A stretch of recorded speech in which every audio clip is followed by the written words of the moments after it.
अपनी फैमिली को अच्छा फ्यूचर देने के लिए आदमी हमेशा पैसों के पीछे भागता रहता है, पर अगर इस भागदौड़ में फैमिली बर्बाद हो जाए तो फिर क्या होगा। हेलो फ्रेंड्स, आज मैं आपको नेक्स्ट 2020 की एक हॉलीवुड ड्रामा मूवी एक्सप्लेन करने वाला हूँ। ये मूवी हमें बहुत ही ब्यूटीफुल सा मैसेज देकर जाती है, तो अंत तक इस वीडियो को जरूर देखिएगा। तो बिना किसी देरी के एक्सप्लेनेशन स्टार्ट करते हैं। मूवी स्टार्ट होती है और हम हमारे मेन कैरेक्टर रोरी को देखते हैं। रोरी बहुत सालों पहले इंग्लैंड छोड़कर अमेरिका आया हुआ था। रोरी एक स्टॉक ब्रोकर है। वो अपने काम में बहुत ही अच्छा था, इस वजह से वो बहुत ही रिच था। आजकल उसके न्यूयॉर्क के ऑफिस में कुछ प्रॉब्लम चल रहे थे, तो इस वजह से शायद उसके पैसे आना बंद हो जाएगा, तो इस वजह से वो वरीड था। उसने फिर से अपने इंग्लैंड के ऑफिस में कॉल लगाया और उसे जॉब देने के लिए फिर से वापस लेने के लिए रेडी थे। ये फोन कॉल पर वो बात करता है। इसके बाद उसने अपनी वाइफ को उठाया।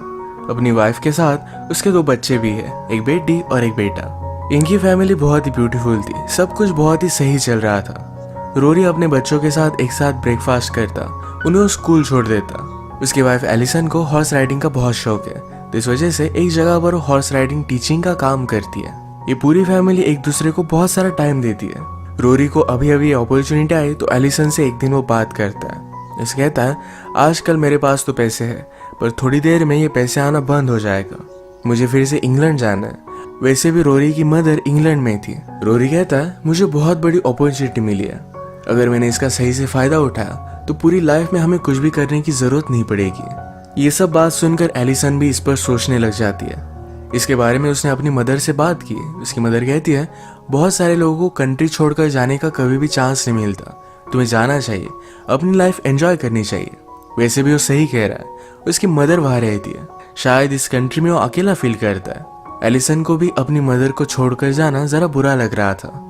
वो मजाक करती है, मैंने कभी इमेजिन नहीं किया था कि मैं तुम्हें भी मिस करूंगी, एक नटखट बच्ची की तरह। इसके बाद एलिसन और बच्चे इंग्लैंड आ गए। रोरी ऑलरेडी वहां पर पहुंच गया था और एक पैलेस जैसा घर उसने ऑलरेडी रेंट कर लिया है। वो एक्साइटेड होकर सारा घर उन्हें दिखाता है। ये एक्चुअल में बहुत ज्यादा बड़ा था। यही बात एलिसन उसे बताती है। रोरी कहता है, तुम्हें वरी करने की कोई भी जरूरत नहीं है, जरा आगे तो देखो, यहाँ पर बड़ा सा ग्राउंड है, यहाँ पर तुम खुद की हॉर्स राइडिंग कर सकती हो, खुद की एकेडमी खोल सकती हो। रोरी ने एलिसन को एक रोप भी गिफ्ट दिया। इसके बाद नेक्स्ट सीन में रोरी को उसके ऑफिस में हम देखते हैं। जिस तरीके से रोरी डायरेक्टली क्लाइंट से बात कर रहा था, ये उसके बॉस को बहुत अच्छा लगा। बॉस फिर उसे एक इम्पोर्टेंट मीटिंग में लेकर गया। इसमें रोरी कहता है, अमेरिका में हर लोग ऐसा मानता है कि वो कुछ भी पा सकता है, ये बड़े सपने देखते हैं। हमें इंग्लैंड में भी यही सपने लोगों को दिखाने हैं। इस कंट्री को हमें आगे लेकर जाना है। ये जो रोरी का माइंड सेट चेंज हो गया था, ये कंपनी को बहुत अच्छा लगा।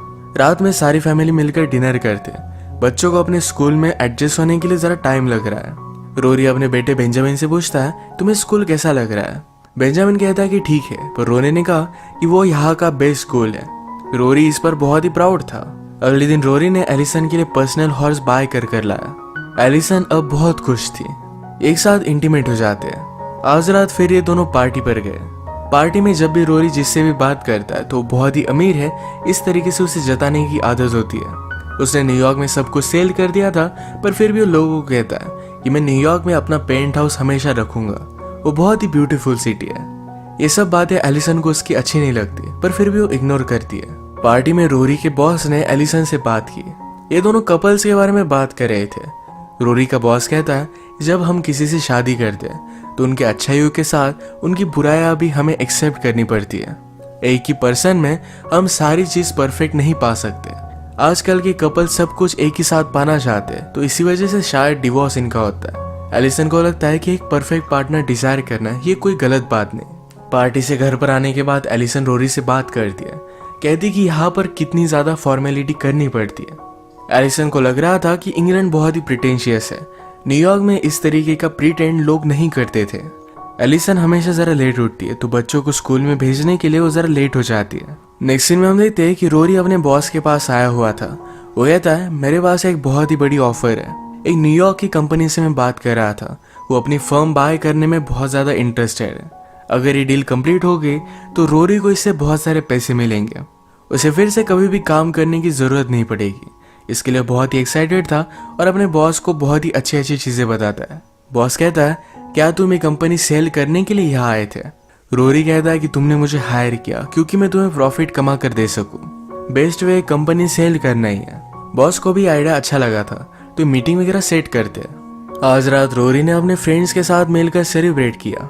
एलिसन के हॉर्स राइडिंग की जगह पर एक स्टेबल बन रहा था, पर वो बनाने वाले वर्कर्स कुछ दिनों से काम पर नहीं आए तो उन्हें वो कॉल कर दिया। उन वर्कर्स ने कहा कि हमें कोई भी पैसे नहीं मिले, जो चेक हमें रोरी ने दिया था ये बाउंस हो गया है। एलिसन को बहुत ही अजीब लगा। इसके बाद वो जाकर बैंक अकाउंट चेक करती है तो उसमें सिर्फ $600 थे। इसके बारे में उसने रोरी से बात की। रोरी कहता है अभी अभी हमने वो हाउस रेंट किया, इसके बाद बच्चों के स्कूल के लिए पे किया, हॉर्स बाय किया, इन सब चीजों में उसके पैसे चले गए। उसने एलिसन को वरी करने से मना किया। कहता है कि इस मंथ के एंड में मुझे बहुत बड़ा चेक मिलने वाला है, कुछ भी वरी मत करो। रात में उसका मूड ठीक करने के लिए उसे बाहर डिनर करने के लिए लेकर गया। एलिसन कहती कि अगर सचमुच में तुम्हारे पास इतने सारे पैसे आने वाले तो मैं कुछ भी ऑर्डर कर सकती हो। उसने बहुत ही एक्सपेंसिव शैंपेन ऑर्डर की। रोरी को हमेशा लगता है कि एलिसन को शैंपेन के बारे में कुछ भी पता नहीं है, पर वो कैसे भी हो फिर भी वो पूरी बोतल बाय कर लेती है। अगले दिन रोरी ने एलिसन से कुछ पैसे मांगे। एलिसन ने उसे छुपा कर रखे थे तो रोरी को रूम के बाहर जाने के लिए कहती है। रोरी को इस पर गुस्सा आ गया। आज जब वो हॉर्स राइडिंग कर रही थी तो उसको हॉर्स अच्छे से रिस्पॉन्ड नहीं कर रहा था। उसने फिर भी अपने हॉर्स को एग्जॉस्ट करवाया तो इस वजह से वो नीचे गिर जाता है। थोड़ी देर में उसने रिस्पॉन्स देना भी बंद कर दिया। एलिसन डिस्टर्ब हो गई। वो जल्दी से भागते भागते जाकर एक पास के फार्म के फार्मर को लेकर आती है। फार्मर ने कहा कि बहुत ही ज्यादा बीमार है, इसे हमें मारना पड़ेगा। वो फिर हॉर्स को ज्यादा तकलीफ ना हो इसलिए उसे शूट कर देता है। एलिसन बहुत रोई। इसी के पैरेलल में हम देखते हैं कि रोरी की कंपनी को सेल करने की जो डील चल रही थी इसमें कोई भी कांटेक्ट हो नहीं पा रहा था। इसके बारे में उसने जाकर अपने बॉस से बात की तो बॉस कहता है ये डील में नहीं करने वाला। बॉस ने अपनी कंपनी जिस तरीके से क्रिएट की थी उसकी लेगेसी को वो न्यू कंपनी पूरी तरीके से मिटा देती। ये उसे नहीं चाहिए था। इस बात पर रोरी बहुत ही गुस्सा हो जाता है। वो कहता है कि तुम ऐसा कैसे कर सकते हो। बॉस कहता है कि तुम सिर्फ पैसों के बारे में सोचते हो, तुम बहुत ही टैलेंटेड हो, तुम्हें प्रॉफिट कैसे कमाना है ये पता है, पर तुम्हें इस तरीके से एक जगह पर स्टेबल रहना भी सीखना चाहिए।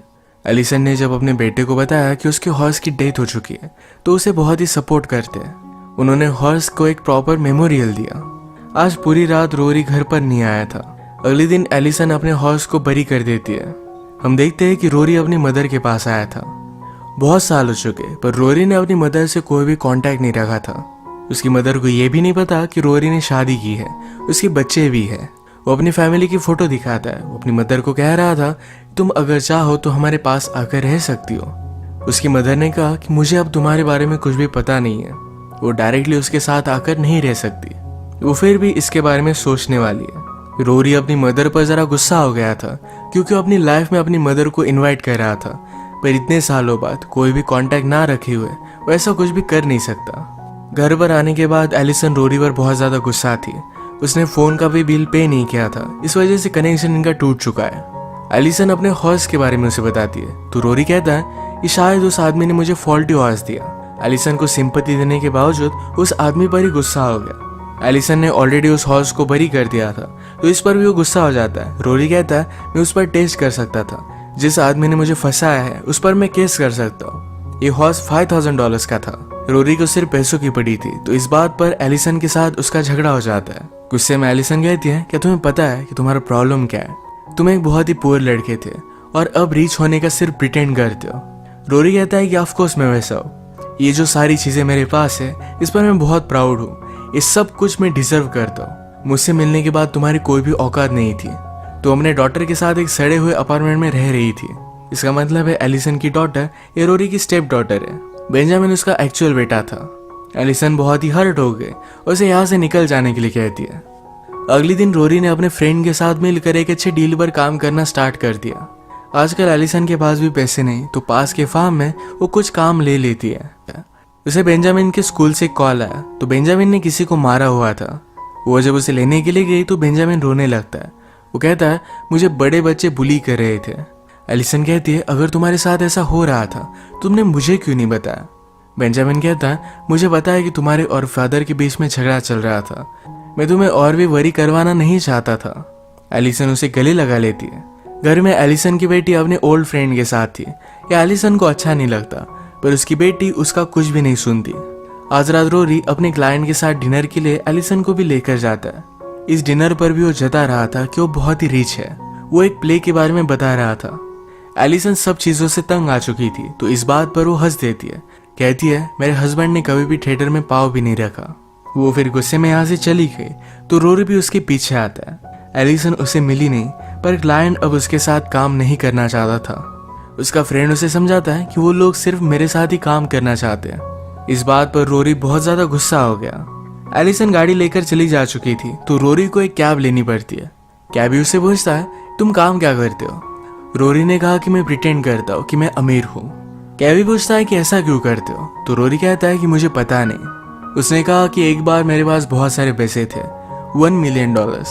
मुझे लगा कि ऐसे ही पैसे मेरे पास हमेशा आते रहेंगे, पर अब मेरे पास कुछ भी नहीं। कैबी पूछता है क्या तुम्हारे बच्चे हैं। रोरी ने कहा कि हाँ 2 बच्चे हैं। तो कैबी ने कहा तुम्हें लाइफ में और कुछ भी नहीं चाहिए, सब कुछ खोने के बाद भी तुम्हारे पास बहुत सारी चीजें।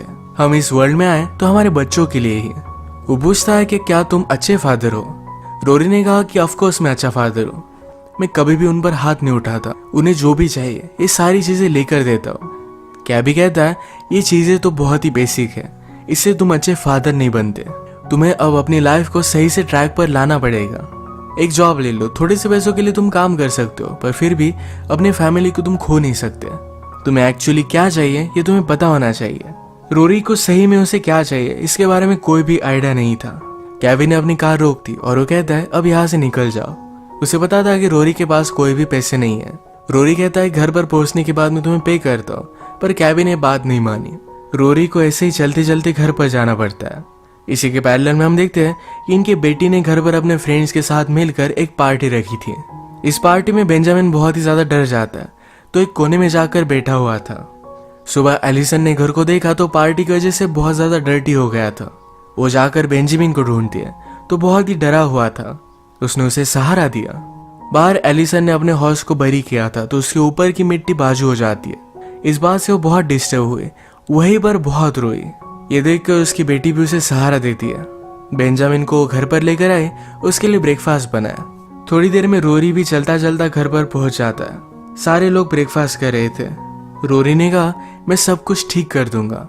उसके पास जो ये फैमिली है इसे वो खोना नहीं चाहता, पर अभी भी वो पैसों के बारे में बात कर रहा था कि मैं ऐसा करूंगा, हम यहाँ पर जाएंगे, मैं अपनी खुद की कंपनी खोलूंगा। ये सब बातें सुनकर एलिसन उसके पास जाती है, उसे चेयर पर बिठाती है और कहती है हमारे साथ ब्रेकफास्ट करो। अगर ये एक फैमिली की तरह चीजों को ट्रीट करेंगे तो सब कुछ परफेक्ट होगा। रोरी जो भी ये सब ट्राई कर रहा था, तो उसने भी अब फैमिली की कीमत जान ली है। वो किसी भी हालत में अपनी फैमिली को खोना नहीं चाहता। एलिसन ने जिस तरीके से उसे ब्रेकफास्ट के लिए इनवाइट किया, एक सहारा दिया, जिससे उसने भी उसे माफ कर दिया। उसकी बेटी भी उसे हक कर दिया। ये फैमिली हमेशा एक दूसरे को सहारा देकर सपोर्ट करते रहेंगे। इसी के साथ पूरी फैमिली ब्रेकफास्ट करते हुए एक ब्यूटीफुल से सीन पर इस मूवी का एंड होता है। ये मूवी हमें बता कर जाती है कि एक्चुअल में लाइफ में इम्पोर्टेंट क्या है, जो है हमारी फैमिली। इसी एक मैसेज के साथ आज का वीडियो हम खत्म करते हैं। अगर आपको अच्छा लगा तो प्लीज़ इसे लाइक और कमेंट ज़रूर कर दीजिएगा। मैं बहुत सारी मूवीज़ लेकर आते रहता हूँ, तो प्लीज़ चैनल को सब्सक्राइब कर दीजिए और बेल नोटिफिकेशन आइकन दबाने मत भूलिएगा। हम फिर से मिलेंगे और एक नई मूवी के साथ। तब तक के लिए थैंक यू और आप अपने आप का ख्याल रखिए।